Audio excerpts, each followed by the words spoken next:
Welcome. അങ്ങനെ ആരാധനയിൽ മുഴുകിയിരിക്കുന്ന ലുക്മാനോട് ഒരു അപരിചിതൻ വന്ന് പറഞ്ഞു, നിങ്ങൾ 10 വർഷം കൂടി നിങ്ങൾ ആരാണെന്ന് വെളിപ്പെടുത്തരുത്. വെളിപ്പെടുത്തിയാൽ നിങ്ങൾ ദുനിയാവിലെ സൗഖ്യങ്ങൾ അനുഭവിക്കേണ്ടി വരും. ഇത് കേട്ടപ്പോൾ ലുക്മാനുൽ ഹക്കീം പറഞ്ഞു, ഞാൻ ആരോടും വെളിപ്പെടുത്തുകയില്ല. നമ്മളാണെങ്കിലോ ദുനിയാവിലെ സൗഖ്യമല്ലേ നമുക്ക് വേണ്ടത്. അവരും നമ്മളും തമ്മിലുള്ള വ്യത്യാസം. യജമാനന്റെ സുന്ദരിയായ മൂത്ത മകൾ പല വഴികളും നോക്കിക്കൊണ്ടിരിക്കുകയായിരുന്നു ഈ അടിമയെ ഒന്ന് കീഴ്പ്പെടുത്താൻ. പക്ഷെ ഒന്നിലും അവൻ വീണില്ല. ഒരു ദിവസം ആ പെണ്ണിന്റെ അനുജത്തിമാരെല്ലാം എങ്ങോട്ടോ പോയ തക്കം നോക്കി അവൾ സുന്ദരിയായി അണിഞ്ഞൊരുങ്ങി ലുക്മാനെ മുറിയിലേക്ക് വിളിപ്പിച്ചു. ലുക്മാൻ അവളുടെ ദുരുദ്ദേശം അറിയില്ലായിരുന്നു. അടിമയല്ലേ, റൂം നന്നാക്കാനായിരിക്കുമെന്ന് കരുതി അവൻ വേഗം റൂമിലേക്ക് പോയി. പട്ടുവസ്ത്രങ്ങളും ആഭരണങ്ങളും അണിഞ്ഞ് അവൾ മൊഞ്ചത്തിയായിരിക്കുകയായിരുന്നു. ഏതൊരു ആരോഗ്യമുള്ള പുരുഷൻ കണ്ടാലും അവളെ ഒന്ന് മോഹിച്ചു പോവും. അവൾ വിചാരിച്ചത് ഇന്ന് ആ അടിമ കണ്ടാൽ തന്നെ ഇഷ്ടപ്പെട്ടു പോവുമെന്നാണ്. ലുക്മാൻ അറയിലെത്തിയപ്പോൾ അവൾ നല്ല വശ്യമായി പുഞ്ചിരിച്ചു. പക്ഷെ ലുക്മാൻ അതൊന്നും നോക്കിയതേയില്ല.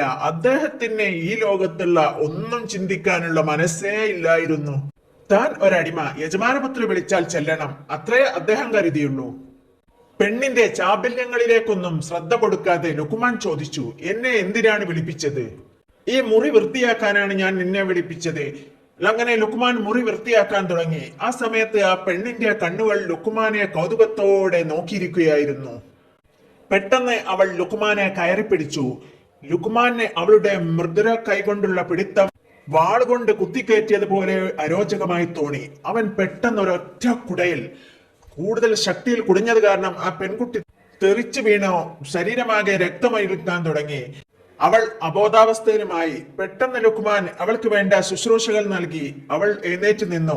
അവൾക്ക് യാതൊരുവിധ കുറ്റബോധവും തോന്നിയില്ല എന്ന് മാത്രമല്ല, അവൻ അവളോട് പറഞ്ഞു, ഇന്ന് ഞാൻ നിന്നെ വിടാം. പക്ഷേ നീ എന്റെ ഇഷ്ടത്തിനെതിരെ പ്രവർത്തിച്ചാൽ നിന്നെ ഞാൻ എല്ലാവരുടെ മുന്നിലും നാണം കെടുത്തും, നോക്കിക്കോ എന്നും പറഞ്ഞ് അവൾ അവിടെ നിന്നും പോയി. തൽക്കാലം രക്ഷപ്പെട്ടല്ലോ എന്ന് കരുതി ലുക്മാൻ വീണ്ടും എടുക്കുന്ന പണി തുടർന്നു. എന്തെല്ലാം പരീക്ഷണങ്ങൾ, എത്രയെത്ര പ്രതിബന്ധങ്ങൾ, എത്രയെത്ര മർദ്ദനങ്ങൾ, എല്ലാം സഹിച്ചും ക്ഷമിച്ചും ഓരോ ദിവസവും കഴിഞ്ഞുകൂടുകയാണ് നമ്മുടെ ലുക്മാൻ റളിയല്ലാഹു അൻഹു. ഒരു ദിവസം അങ്ങാടിയിൽ പോയി തിരിച്ചു വരുമ്പോഴാണ് ഒരു ദയനീയമായ ഒരു കരച്ചിൽ ലുക്മാൻ അവർകൾ കേൾക്കുന്നത്. ഓടി വരണേ, എന്നെ കൊല്ലുന്നേ എന്ന കരച്ചിൽ കേട്ടിടത്തേക്ക് ലുക്മാൻ ഓടിച്ചെന്നു. അപ്പോൾ അവിടെ ഒരു ആൾക്കൂട്ടത്തെ കണ്ടു. അദ്ദേഹം കുറച്ച് ദൂരെ നിന്ന് അവിടെ നടക്കുന്ന സംഗതികൾ വീക്ഷിച്ചു.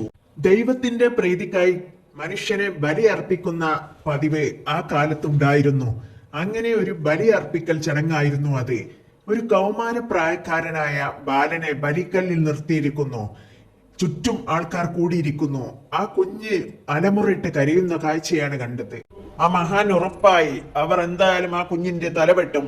അദ്ദേഹം വേഗം തന്റെ റൂമിലേക്ക് പോയി ഒരു ചാക്കെടുത്ത് തലയിലൂടെ ഇട്ടു. ആ സമയം ബലിക്കല്ലിൽ ഉടലും തലയും വേർപെട്ടിരിക്കുകയായിരുന്നു. ലുക്മാൻ ഉടൻ മതിൽ ചാടിക്കടന്ന് ദ്രുതഗതിയിൽ തയ്യാറാക്കി വെച്ചിരുന്ന പച്ചിലച്ചാറ് കുഞ്ഞിന്റെ കൈത്തിൽ പുരട്ടി തലയും ഉടലും ഒട്ടിച്ചു വെച്ചു. വന്ന പോലെ തിരിച്ചുപോയി. കൂടി നിൽക്കുന്ന ആൾക്കാർ അന്തം വിട്ട് നിൽക്കുകയായിരുന്നു. കുഞ്ഞ് പെട്ടെന്ന് വെള്ളം വെള്ളം എന്ന് പറഞ്ഞ് കരയാൻ തുടങ്ങി. കൂടി നിന്നവരുടെ അത്ഭുതം പറയാനുണ്ടോ? അവർ വിചാരിച്ചു അത് ദൈവമാണെന്ന്. അവർ ആ കുഞ്ഞിനെ എടുത്ത് ദൈവം ദൈവം എന്ന് പറഞ്ഞ് ആ കുഞ്ഞിനെ ആരാധിക്കുവാൻ തുടങ്ങി. നാളുകൾ ഒരുപാട് അങ്ങനെ കഴിഞ്ഞു പോയി കൊണ്ടിരിക്കുകയായിരുന്നു.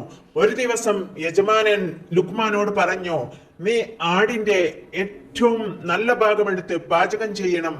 അത് കേട്ട് ലുക്മാൻ അതെ എന്ന് പറഞ്ഞു. തീൻമേശയിൽ ഭക്ഷണം വിളമ്പിയപ്പോൾ യജമാനൻ കഴിച്ചു നോക്കി. അദ്ദേഹത്തിന് ദേഷ്യം വന്നു. എടോ അടിമേ, ഏറ്റവും നല്ല ഭാഗം പാചകം ചെയ്യാൻ പറഞ്ഞിട്ട് ഞാൻ വിചാരിച്ചു ആടിന്റെ കരളായിരിക്കും പാചകം ചെയ്തിട്ടുണ്ടാവുക. നീ ഒരു നാവാണോ ചെയ്തത്? ഇത്രയും വിഡ്ഢിയാണോ നീ? പിറ്റേന്ന് ഏറ്റവും ചീത്ത ഭാഗം പാചകം ചെയ്യാൻ പറഞ്ഞു. അന്നും ലുക്മാൻ നാവ് തന്നെ എടുത്തു പാചകം ചെയ്തു. തീൻമേശയിൽ നിന്ന് പ്രഭു ചോദിച്ചു, എടോ അടിമേ, ഇന്ന് ഏത് ഭാഗമാണ് നീ എനിക്ക് തയ്യാറാക്കിയത്? അപ്പോഴും ലുക്മാൻ പറഞ്ഞു, പ്രഭു, ഞാൻ നാവ് തന്നെയാണ് അങ്ങേക്ക് വേണ്ടി തയ്യാറാക്കിയത്. അപ്പോൾ പ്രഭുവിന് ദേഷ്യം വന്നു. അയാൾ അദ്ദേഹത്തെ അടിക്കാനൊരുങ്ങി. അപ്പോൾ ആ മഹാൻ പറഞ്ഞു, എന്നെ അടിക്കുന്നതിന് മുന്നേ ഞാൻ പറയുന്നതൊന്ന് കേൾക്കൂ. എന്താണ് നിനക്ക് പറയാനുള്ളത്?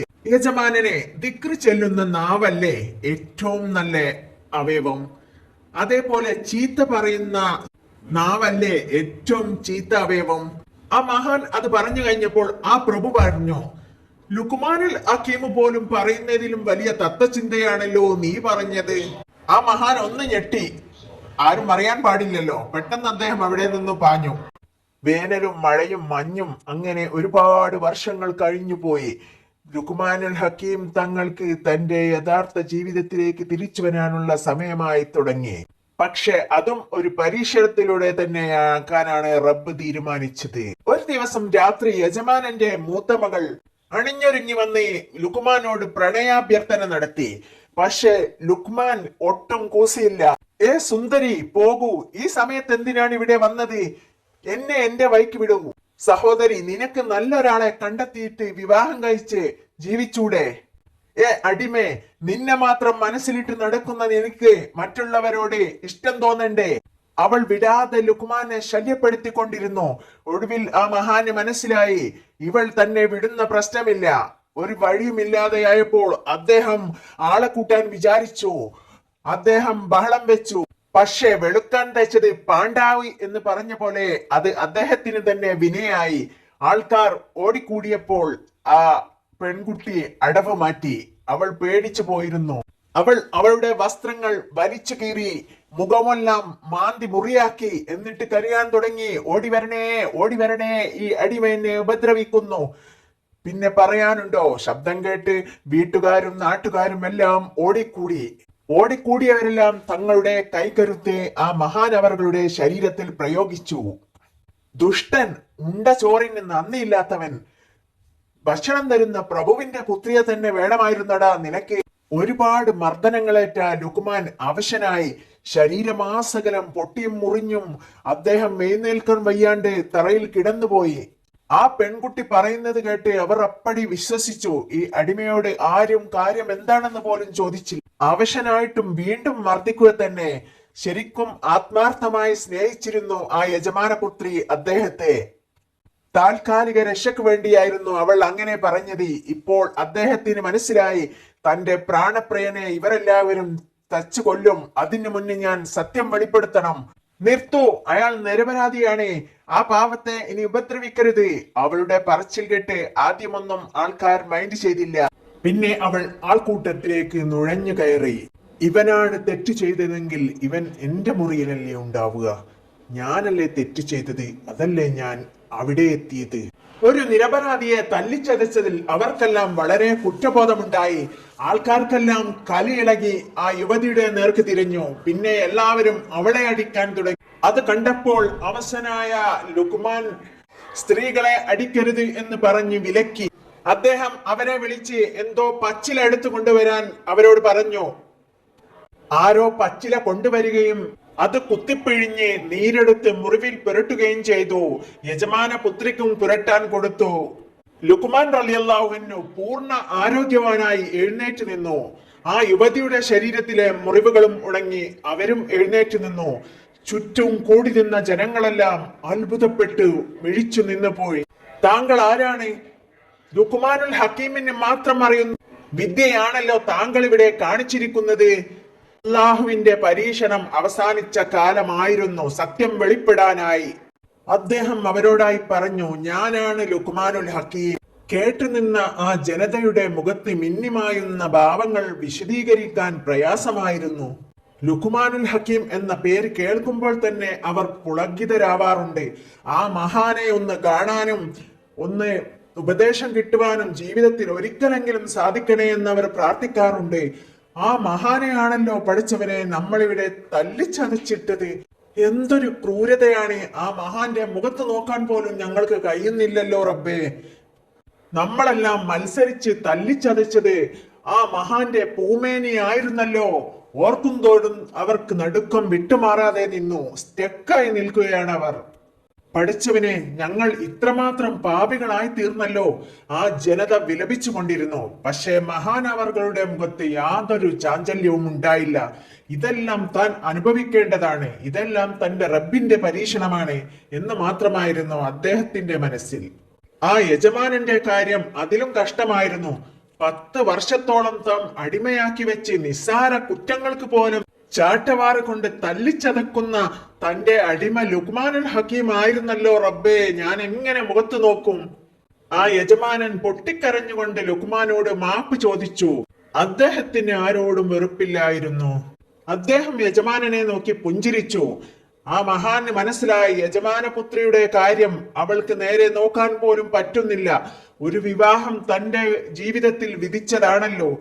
തന്നെ ആത്മാർത്ഥമായി സ്നേഹിക്കുന്ന ആ പെൺകുട്ടിയെ തന്നെ വിവാഹം കഴിക്കാം എന്ന് ആ മഹാൻ തീരുമാനിച്ചു. പ്രഭുവിനോട് മകളെ വിവാഹം കഴിച്ചു തരാൻ ആവശ്യപ്പെട്ടു. അദ്ദേഹത്തിന് സന്തോഷമായി. ആ പെൺകുട്ടി വിചാരിക്കാതെ ആ പെൺകുട്ടിക്ക് അദ്ദേഹത്തെ വരനായി കിട്ടി. അവരുടെ വിവാഹം നടന്നു. ധാരാളം ആളുകൾ ചികിത്സക്ക് വേണ്ടിയും അദ്ദേഹത്തെ കാണാനും അവിടെ വന്നുകൊണ്ടിരുന്നു.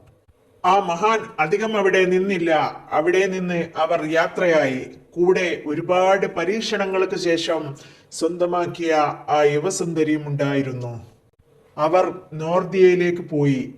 കഥ തൽക്കാലം ഇവിടെ അവസാനിക്കുകയാണ്. ആ മഹാന്റെയും ഭാര്യയുടെയും ജീവിതത്തിൽ ഒരുപാട് കാര്യങ്ങൾ നമുക്ക് പഠിക്കാനുണ്ട്. നമ്മൾ പല സംഭവങ്ങളും നമ്മൾ കേട്ടതുമാണ്. എല്ലാവരും ദുആയിൽ ഉൾപ്പെടുത്തുക. ഇഷ്ടപ്പെട്ടാൽ സബ്സ്ക്രൈബ് ചെയ്യുക.